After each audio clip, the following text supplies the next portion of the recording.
दोस्तों, America Israel जितने हमले ईरान पर कर रहा है, ईरान उतना ही ज्यादा मजबूत होता जा रहा है।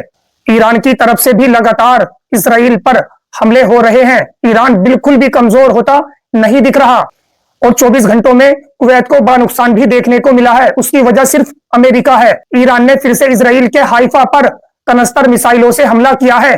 तकरीबन 5 या 6 जगहों पर कनस्तर मिसाइलें जा गिरी।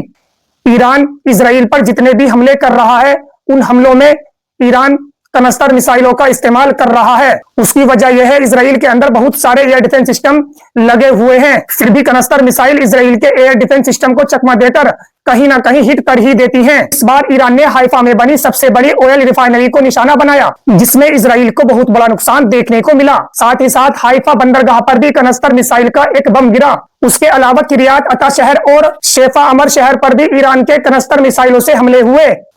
ये जंग जितनी आगे जा रही है, ईरान की मिसाइलों को इजराइल का एयर डिफेंस सिस्टम पूरी तरह से नाकाम होता दिख रहा है। आपने देखा होगा, इजराइल पूरी दुनिया में अपने एयर डिफेंस सिस्टम की तारीफों के पुल बांधता था, सीना चौड़ा करके कहता था इजराइल के अंदर किसी भी देश का परिंदा पर नहीं मार सकता। लेकिन दुनिया ने देखा, ईरान की मिसाइलें इजराइल में लगातार हिट कर रही हैं। इजराइल के एयर डिफेंस सिस्टम पूरी तरह से नाकाम होते दिख रहे हैं। इजराइल के एयर डिफेंस सिस्टम को पूरी दुनिया ने नाकाम होते देखा।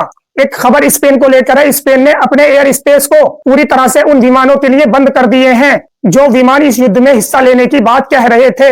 स्पेन के जो 2 हवाई अड्डे हैं, रोटा और मोरोन, इन दोनों हवाई अड्डों का इस्तेमाल अमेरिका करना चाहता था, लेकिन स्पेन ने साफ मना कर दिया। हमारे इन दोनों अड्डों का इस्तेमाल इस जंग में शामिल होने वालों के लिए अमेरिका, इजराइल या फिर कोई भी देश हो इस्तेमाल नहीं कर सकता।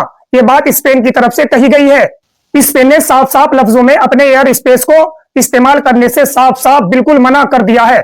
जो काम गैर मुस्लिम देश होकर स्पेन ने किया है, काश ये अरबी देश भी अगर ऐसा कर देते तो मिडिल ईस्ट में आग नहीं लगती और ये अरबी देश इस चीज का खामियाजा भी खुद भुगत रहे हैं।